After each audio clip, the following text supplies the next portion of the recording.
এৰামে কেহু বুলৈ পৰম মুকুতি তীৰ্থ স্নানে কেহু বুলৈ মহাসিদ্ধি সাধৈ যজ্ঞ দানে। আকৌ অন্য কেইজনমান ঋষিমুনিয়ে ক'লে, হে ৰাজন, যদি জীৱক মুকুতি লাগে তেতিয়াহ'লে তীৰ্থক্ষেত্ৰ ভ্ৰমণ কৰি সেই জলত যদি স্নান কৰিব পৰা যায় তেতিয়াহ'লে তাৰ দ্বাৰা জীৱৰ পৰম গতি হ'ব। আকৌ কোনো কোনো ঋষিমুনিয়ে সিদ্ধান্ত দিলে, মহাসিদ্ধি যদি ইচ্ছা হয় তেতিয়াহ'লে যজ্ঞ কৰা আৰু দান দক্ষিণা দিয়া, তাৰ দ্বাৰা জীৱৰ মংগল সাধন হ'ব। তাৰপাছত কোনো কোনো ঋষিমুনিয়ে ক'লে, কেহু বুলৈ মহাযোগে তৰৈ সংসাৰক কেহু বুলৈ এৰাই মহাজ্ঞানে সে নৰক। কোনো কোনোৱে ক'লে মহাযোগ সাধনৰ জৰিয়তে জীৱই এই সংসাৰৰ পৰা তৰি যাব পাৰিব। আৰু কোনো কোনো ঋষিমুনিয়ে ক'লে জ্ঞান মাৰ্গ আশ্ৰয় কৰিলে নৰক পথৰ পৰা পৰম গতি লাভ কৰিব পাৰিব, অৰ্থাৎ নৰক পথৰ পৰা উদ্ধাৰ পাব পাৰিব। কিন্তু এই সমস্ত জনা ঋষিয়ে দিয়া সিদ্ধান্ত ৰজা পৰীক্ষিতে মানি ল'লে নে নল'লে, তাৰ বিষয়ে ভাগৱতে আমাক কি বুলি প্ৰকাশ কৰিছে।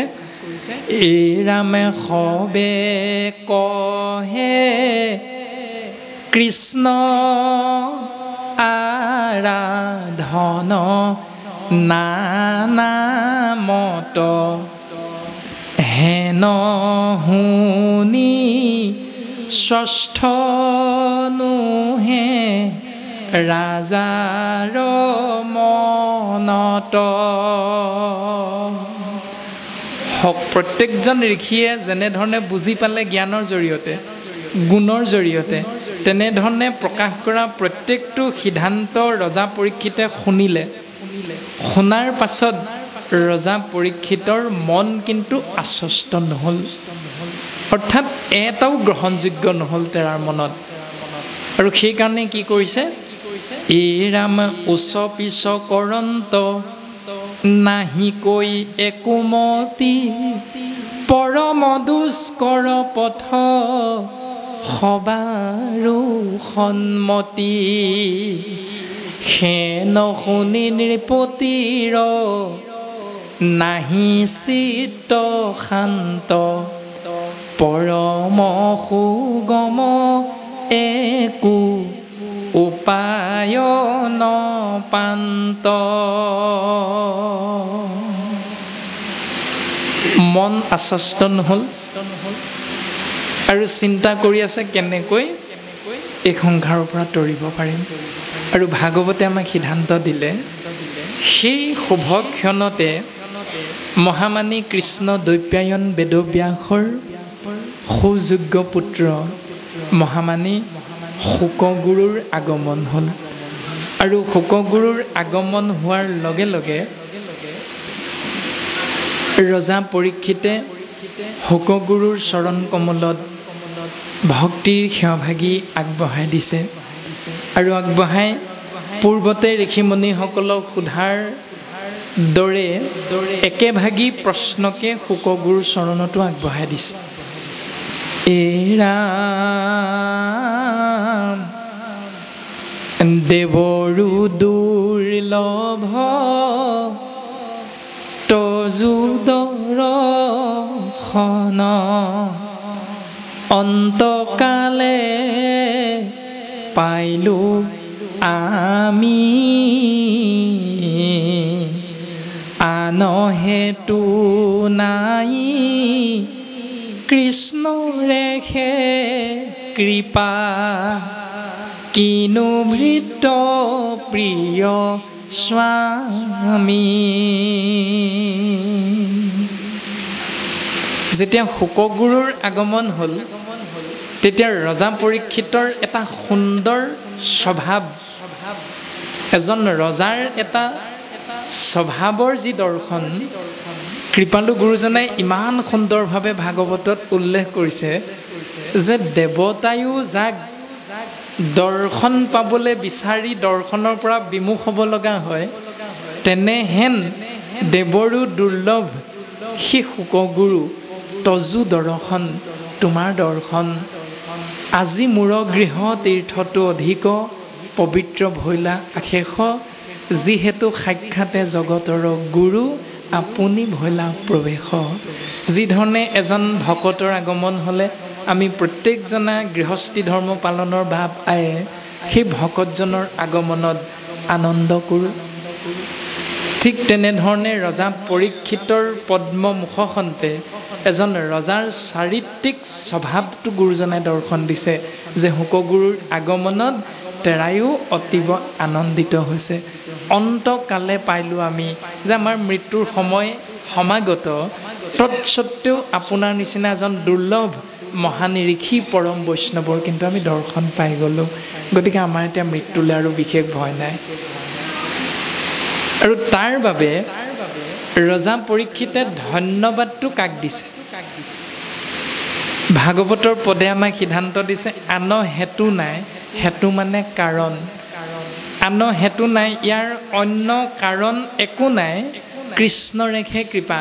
অৰ্থাৎ সৃষ্টি স্থিতি প্ৰলয়ৰ গৰাকী গোবিন্দ মহাপ্ৰভু কৃষ্ণ গোসাঁইৰ কৃপাৰ বলতহে, কৃপা বশতহে আমি গৃহতে থাকি সেই মহামুনি শুকদেৱ তোমাৰ চৰণ আমি দৰ্শন পালোঁ।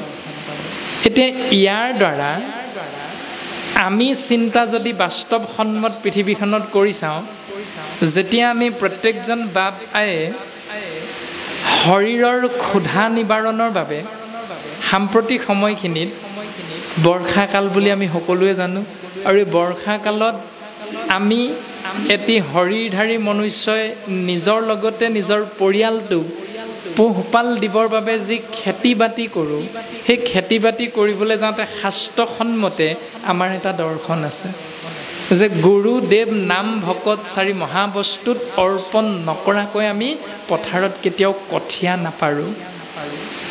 গুৰুত দিম, দেৱত দিম, ভকতত দিম, নামত দিম, এনেধৰণে চাৰিমুঠি প্ৰথম আমি ছটিয়াই লওঁ। তাৰ পাছত আমি বাকী কৰ্মখিনিত আগবাঢ়োঁ। আৰু যেতিয়াই চাৰি বস্তুত আগবঢ়াই দিয়া যায় তেতিয়াই ভগৱন্তই কৃপা কৰি সেই ভকতক মনোৰথ পূৰণ কৰে আৰু নদন বদনকৈ শস্য সুন্দৰভাৱে সেই ভক্তজনক ভগৱন্ত পুৰুষে আগবঢ়াই দিয়ে। আৰু ভগৱন্তৰ কৃপাধন্য হৈ যেতিয়া আমি শস্য লাভ কৰোঁ, সেই শস্য যেতিয়া লখিমী ঘৰলৈ গোটাই আনোঁ, তেতিয়া আমি আঘোণ মাহৰ শেষৰ ফালে যেতিয়া 9 মুঠি গ্ৰহণ কৰিবৰ বাবে চিন্তা কৰোঁ, তেতিয়া আমি 9 মুঠি গ্ৰহণ কৰিবলৈ ধন্যবাদটো কাক দিওঁ? বাস্তৱসন্মত পৃথিৱীখনৰ যিটো সঁচা ঘটনা আৰু সঁচা কথা আমি চকুৰে দেখি আছোঁ, এই দৰ্শনটো সেই 9 মুঠি খাবৰ দিনত আমি ধন্যবাদটো কাক দিওঁ? এটা আমলৰীয়া হাঁহক। ভাগৱত উত্তম শাস্ত্ৰই আমাক কি বুলি কৈছে? যে ৰজা পৰীক্ষিতে তেওঁৰ গৃহত শুকগুৰুৰ আগমন হোৱাৰ বাবে ধন্যবাদ কাক দিলে? পৰম পুৰুষ প্ৰভু ভগৱন্ত ঈশ্বৰ কৃষ্ণ। অৰ্থাৎ কৃষ্ণৰেখে কৃপা কিনো ভিত্ত প্ৰিয় স্বামী। দাসক কৃপা কৰিছে জগতৰ ঈশ্বৰে, সেইকাৰণে ধন্যবাদ তেওঁক দিছে। যাক দিব লাগে শাস্ত্ৰই যাক দিবলৈ কৈছে ধন্যবাদ তেওঁক দিছে। আৰু আমি সেই ভাগৱত পঢ়ি পঢ়ি সেই ভাগৱতৰ কথাখিনি কাণেৰে শুনি শুনি আমি গুৰুত দিম, দেৱত দিম, ভকতত দিম, নামত দিম বুলি কৈ ঈশ্বৰৰ পৰা আমি খুজি ল'লোঁ, কিন্তু ধন্যবাদটো ঈশ্বৰক নিদি কাক দিলোঁ? আমলৰীয়া হাঁহটোক। এইটো হ'ল আমাৰ অপৰাধটো। সেইকাৰণে আমি বিচৰা ধৰণে সুখ লাভ কৰিব নোৱাৰোঁ। যেতিয়াই আমি শাস্ত্ৰত লিপিবদ্ধ কথাখিনিৰ মতে আমাৰ চিন্তা, আমাৰ কৰ্ম হুবহু মিলাই ল'ম, তেতিয়া আমি নভবাকৈ নিবিচৰাকৈ ভগৱন্ত পুৰুষে আমাক সুন্দৰভাৱে কৃপা কৰিব। এয়াই হ'ল ভাগৱতৰ মূল দৰ্শন। আৰু ৰজা পৰীক্ষিতৰ দ্বাৰা সেই দৰ্শনটো প্ৰকাশ কৰি ভাগৱতৰ পদে আমাক সিদ্ধান্ত দিছে, এই ৰাম তোমাৰ চৰণে মৰণ সময়ে পচুহু প্ৰভু সাম্প্ৰত ম্ৰিয়মাননৰে সদায়ে কি কৰ্ম কৰিবে ইটো লোকত। প্ৰত্যেকজন শৰীৰধাৰী মনুষ্যই কিবা নহয় কিবা এটা দুখত আমি আছোঁ। গতিকে সেই দুখত ম্ৰিয়মান হৈ থকা এজন মনুষ্যই প্ৰকৃততে কি কৰ্মক ধৰ্ম হিচাপে পালন কৰিলে তেওঁ দুখৰ পৰা পৰিত্ৰাণ পাব। আজি কোনোবা এজন 50 বিঘা মাটিৰ গৰাকী, কিন্তু তেওঁ এজনো ল'ৰা নাই। কাৰোবাৰ 3জনী ছোৱালী, এজনো ল'ৰা নাই। কাৰোবাৰ 2জন ল'ৰা, এজনী ছোৱালী নাই। ইচ্ছা কৰিছে ছোৱালী এজনী, আশা কৰিছে, সেইটো তেওঁৰ দুখ। কাৰোবাৰ ইমান ধন সম্পত্তি ঐশ্বৰ্য বিভূতি আছে, কিন্তু এটাই মাত্ৰ সন্তান যিটো বেঙা। গতিকে প্ৰত্যেকৰে কিবা নহয় কিবা এটা দুখ এই সংসাৰত আছে আছে আছে। এতিয়া শাস্ত্ৰই কৈছে আমি প্ৰত্যেকজনেই ম্ৰিয়মান মনুষ্য, কিন্তু এই ম্ৰিয়মান মনুষ্য আমি কাক চিন্তা কৰিলে, কেনেধৰণে কৰ্মত অৱতীৰ্ণ হ'লে আমি সদায় সুখৰ উপৰি সুখ লাভ কৰিব পাৰিম, যিটো চিৰস্থায়ী বুলি কোৱা হৈছে। তাকে জানিব বিচাৰিছে ৰজা পৰীক্ষিতে, আৰু ঋষিমুনিসকলক সোধা সেই একে প্ৰশ্নকে মহামানী শুকগুৰুৰ চৰণতো অৰ্পণ কৰিছে। এই ৰামে কাহাক শুনিবে, কাহাক জপিবে, কাহাক স্মৰিবে, নৰে ভজিবাৰ যোগ্য, কোননো দেৱতা কহিও ইটো সত্ৰৰে। কাহাক শুনিবে মানে কি শুনিব লাগে, কাহাক জপিবে কাৰ কথা ভাবিব লাগে, কাহাক স্মৰিবে নৰে কাৰ কথা চিন্তা কৰি থাকিব লাগে, ভজিবাৰ যোগ্য ভাবিবৰ চিন্তা কৰিবৰ একমাত্ৰ যোগ্য পাত্ৰ কোননো দেৱতা, সেই দেৱতাজনৰ নাম কি, কহিওক ইটো সত্ৰৰ, আমাক চিনাকি কৰি দিয়কচোন গুৰুদেৱ। এই বুলি ৰজা পৰীক্ষিতে সুধিছে, আৰু সোধাৰ লগে লগে মহামানী শুকগুৰুৱে তাৰ উত্তৰ দিছে। ভাগৱতৰ 1ম স্কন্ধৰ 14 অধ্যায় ছবি উপদেশ ভাগিয়ে আমাক সিদ্ধান্ত দিলে। পূৰ্বত নজানৈ কেৱে পৃথিৱীত শুকদেৱে, কলিযুগে কৰিলা প্ৰচাৰ,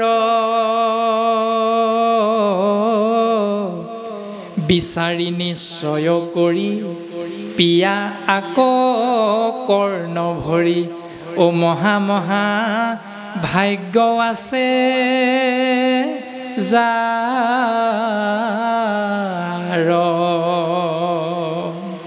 পূৰ্বতে কোনেও নজনা এটা পৰম তত্ত্ব কথা পৃথিৱীত শুকগুৰুৱে কলিযুগৰ সাৰ বস্তু জীৱতৰণৰ উপায় হিচাপে প্ৰকাশ কৰি থৈ গৈছে, যাক মহা মহা ভাগ্যৱন্ত লোকসকলেহে নিশ্চিত ৰূপত কৰ্ণ ভৰি ভৰি পাণ কৰিবলৈ সৌভাগ্যৱন্ত হ'ব পাৰে। কীৰ্তন গ্ৰন্থত গুৰুজনাই উল্লেখ কৰিছে, যাৰ আছে পুণ্য অসংখ্যাত, সিহে কাণ পাতে কৃষ্ণৰ কথাটো। এতিয়া আমি যে যদুমণি গগৈ বাপজনাৰ গৃহত উপস্থিত হৈছোঁ প্ৰত্যেকজনা বাপাই, ইয়াৰ বাবে আমাৰ পূৰ্বজন্মত কিবা নহয় কিবা অকণমান পুণ্য আছিল, আৰু সেইকাৰণে আমি সমস্তজনে একত্ৰাপিত হৈ 4 বেদ 14 শাস্ত্ৰ 18 পুৰাণৰ সূৰ্য পুৰাণ খ্যাত, মহন্ত পুৰাণ খ্যাত সাৰ বস্তু মহাভাগৱতক আমি আশ্ৰয় কৰিবলৈ সৌভাগ্যৱন্ত হৈছোঁ। আৰু এই শাস্ত্ৰৰ মাধ্যমেৰে শুকগুৰুৱে সিদ্ধান্ত দিলে ৰজা পৰীক্ষিতক, ৰাম সমস্ত শাস্ত্ৰৰে মত, বেদ বেদান্তৰো তত্ত্ব, কৃষ্ণে হে পৰম ইষ্ট দেৱ, পূজৈ যাক ব্ৰহ্মা হৰে, কোননো পামৰণৰে তাংক নকৰিবে আখি সেৱ ওজাৰ নাম লৈলে মাত্ৰ যজ্ঞ কৰিবাৰ পাত্ৰ হৈ মহাম্লেশ অন্ত্যজাতি নভজিয়া হেন দেৱ আনকে সে কৰৈ সেৱ সিজন জানা আত্ম ঘাতি।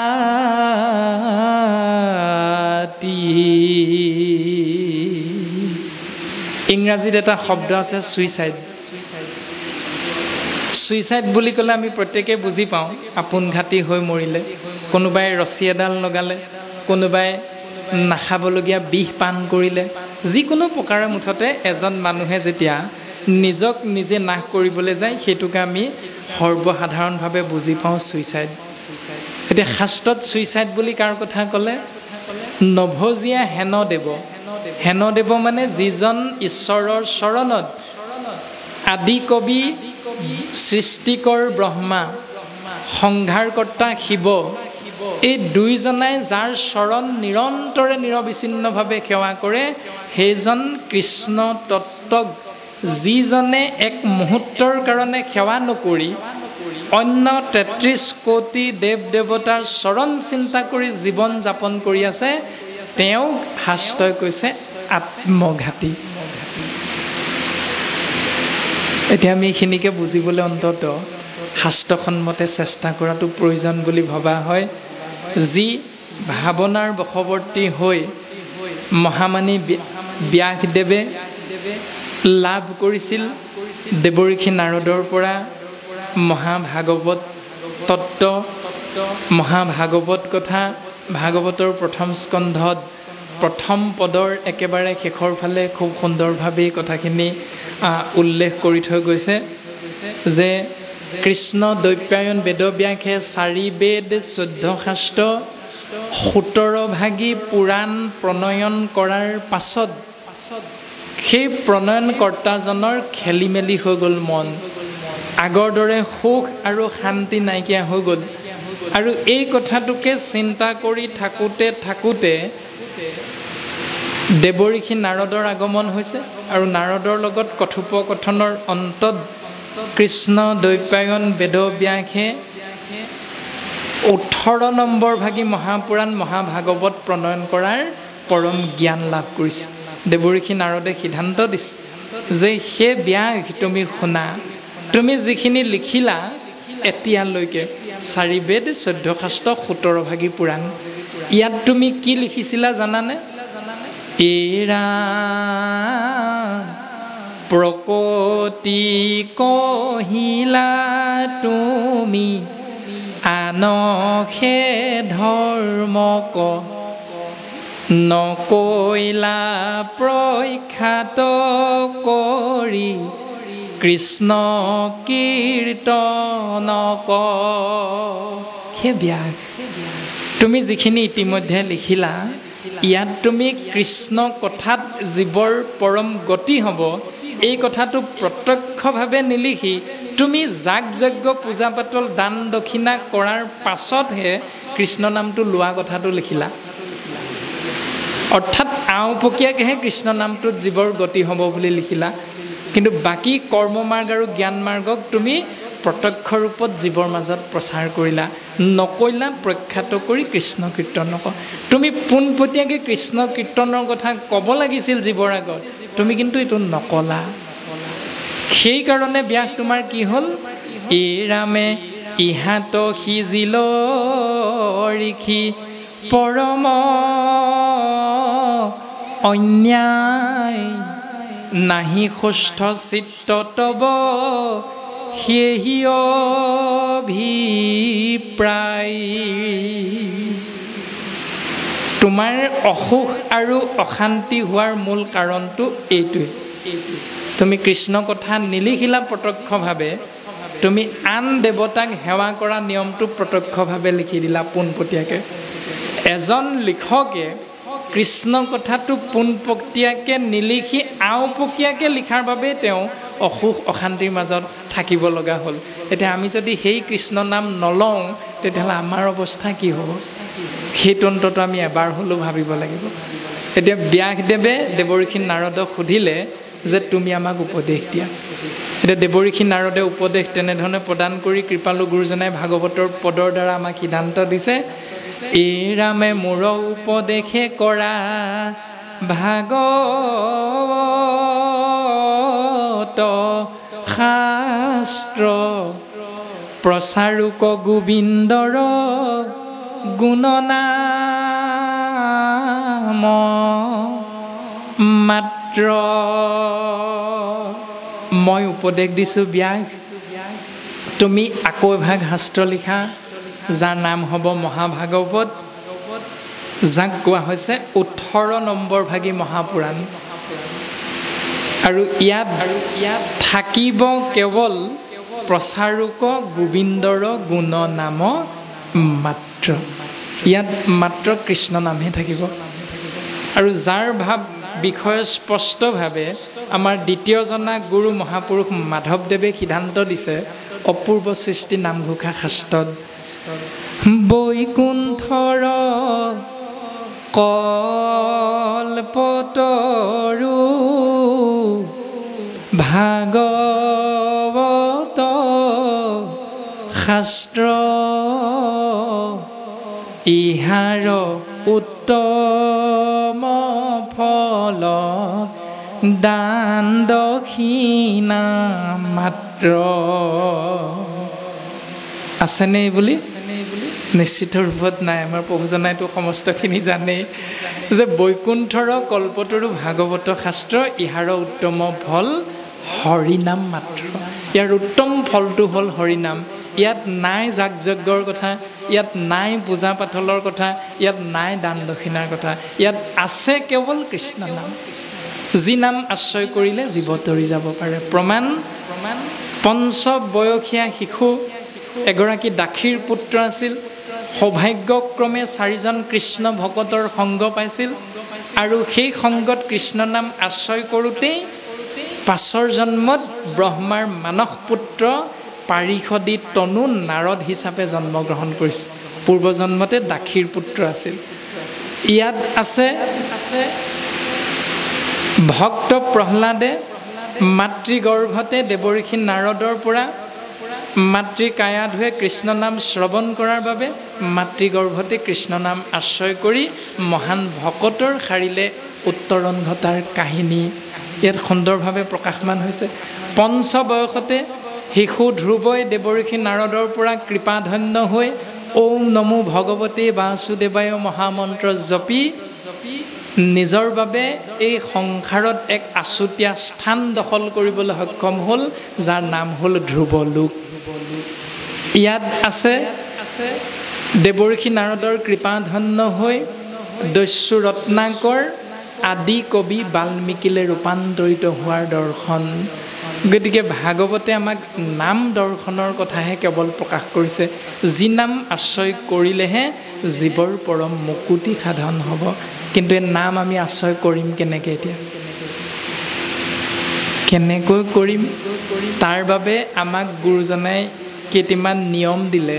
সেই নিয়মকেইটাৰ এটা বিশেষ নিয়ম ভাগৱতৰ প্ৰথম স্কন্ধতে খুব সুন্দৰভাৱে উল্লেখ কৰা আছে। এৰা শুনা সভাসদ পদ মহাভাগৱত পুৰাণৰ সূৰ্য শাস্ত্ৰ শুনিও মহত।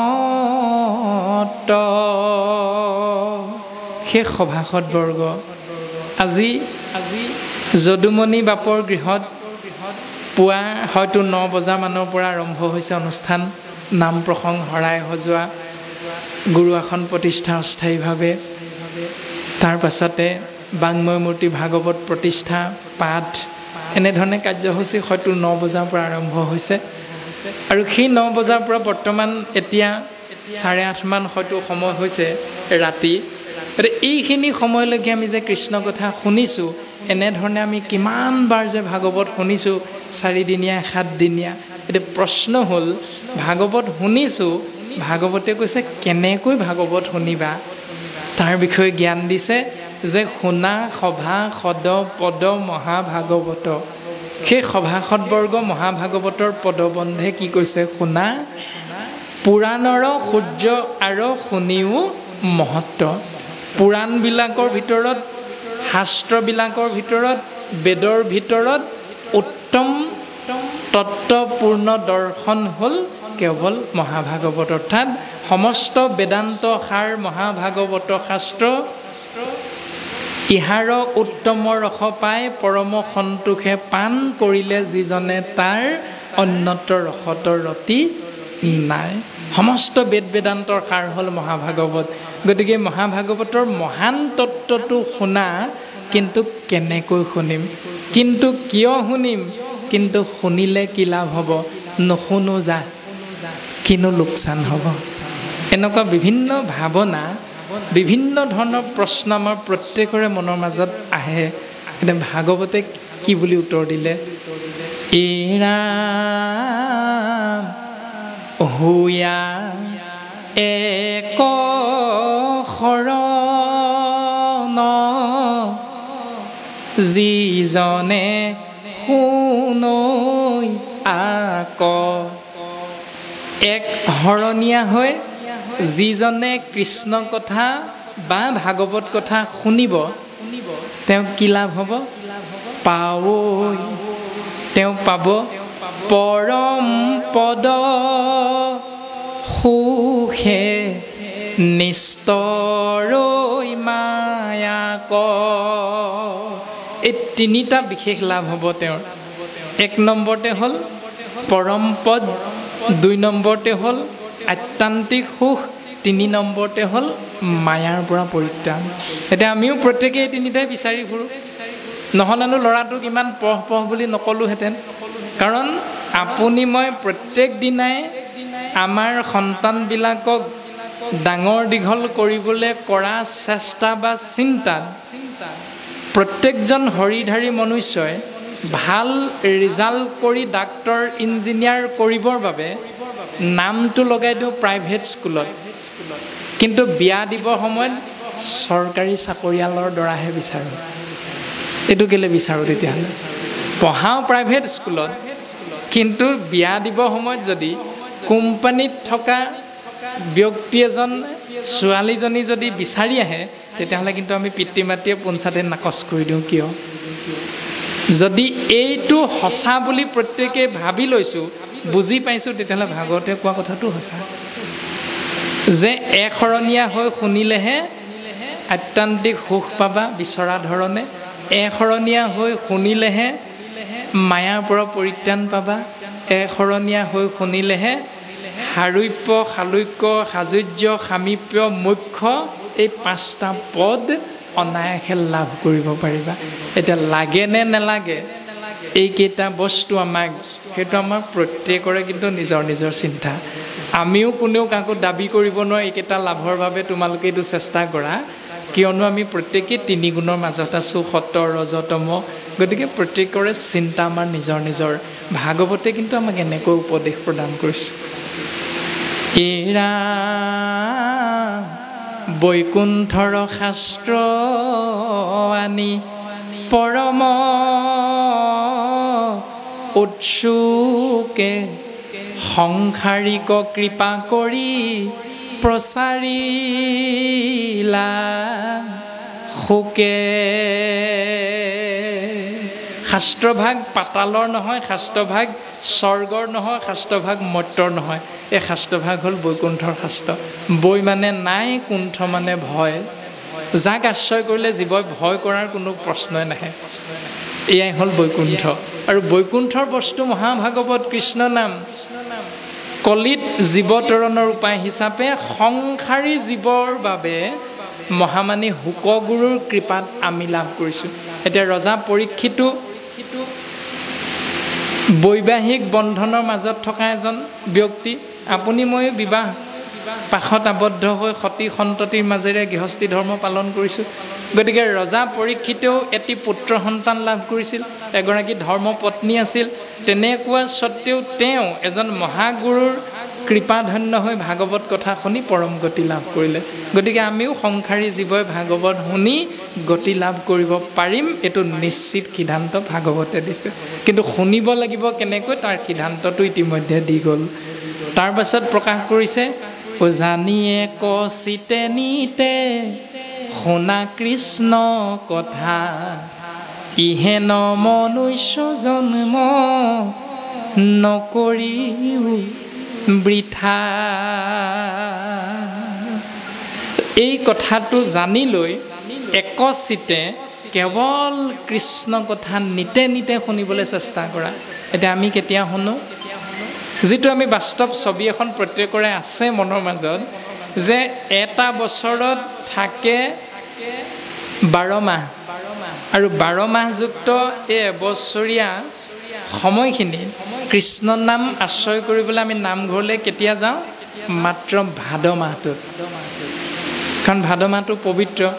কেলে পবিত্ৰ বুলি সুধিলে আমাৰ পবিত্ৰ আৰু কেলে পবিত্ৰ বুলি সুধিলে কিন্তু আমাৰ উত্তৰটো নাহে। এতিয়া ভাদ মাহটো পবিত্ৰ বুলি আমাৰ এটা ধাৰণা আছে, আৰু সেই ধাৰণাৰ কাৰণে 11 মাহ পুণ্যৰ বাবে ভাদ মাহতে কেৱল নাম লওঁ, বাকী 11 মাহ নামঘৰলৈ যোৱা নামেই নুলিয়াওঁ। এতিয়া এনেকৈ জানো হ'ব? শাস্ত্ৰই জানো এনেকৈ কৈছে? এনেকৈতো নাই কোৱা। আমি যে প্ৰত্যেকে আশ্ৰয় কৰোঁ বোলে কৃপাৰ সাগৰ দৈৱকী নন্দন, পুৰিও মনৰ কাম, ভকতৰ সংগ সদা নুগুচুক, মুখে তোৱা গুণ নাম। যে কৃপাৰ সাগৰ হ'ল দৈৱকী নন্দন কৃষ্ণ, তেওঁৱে জীৱৰ মনৰ ভাৱনা পূৰণ কৰিব পাৰে। আৰু মনৰ ভাৱনা আমি নিজে কৈও দিছোঁ, গুৰুজনা আমাক শিকাইছে দুটাই ভাৱনা। এটা হ'ল ভকতৰ সংগৰ পৰা যেন প্ৰভু আঁতৰত থাকিব লগা নহয়, এই কৃপা তুমি কৰা। দ্বিতীয় ভাৱনাটো হ'ল মুখে যাতে কেৱল তোমাৰ নামহে ওলাই থাকে। এতিয়া এই দুটা ভগৱন্তৰ চৰণত মনৰ ভাৱনা অৰ্পণ কৰাৰ পাছত শাস্ত্ৰৰ লগত আমাৰ কৰ্মটো এতিয়া মিলিছেনে নাই মিলা? যদি 12 মাহৰ ভিতৰত ভাদ মাহতহে যাওঁ, তেতিয়াহ'লে আমি ক'ব লাগিছিল কৃপাৰ সাগৰ দৈৱকী নন্দন, পুৰিও মনৰ কাম, ভকতৰ সংগ এমাহ নুগুচুক, মুখে তোৱা গুণ নাম। তেতিয়াহে আমাৰ কৰ্মৰ লগত মিলিলহেঁতেন ধৰ্মটো। এতিয়া শাস্ত্ৰই কৈছে যেনেধৰণে, আৰু আমি কৰি আছোঁ যেনেধৰণে, তাৰ মাজত নিশ্চয় আকাশ পাতাল এটা পাৰ্থক্য আছে। গতিকে সেই পাৰ্থক্য যিদিনালৈকে ভেদ নহ'ব, যিদিনালৈকে শাস্ত্ৰৰ লগত মিল নহ'ব, তেতিয়ালৈকে আমি বিচৰা ধৰণে অত্যন্তেই সুখ মায়াতৰণৰ উপায় পৰম পদ শাস্ত্ৰই পাম বুলি কিন্তু আমাক সিদ্ধান্ত নাই দিয়া। এনেকৈ ইহেন মনুষ্য জন্ম নকৰিও বৃথা। মনুষ্য জন্মটো কৃষ্ণ নাম আশ্ৰয় কৰা মানে সফল জীৱন, কৃষ্ণ নাম আশ্ৰয় নকৰা মানে বিফল জীৱন, নকৰিও বৃথা। এই দৰ্শনটো আমাক সিদ্ধান্ত দিছে।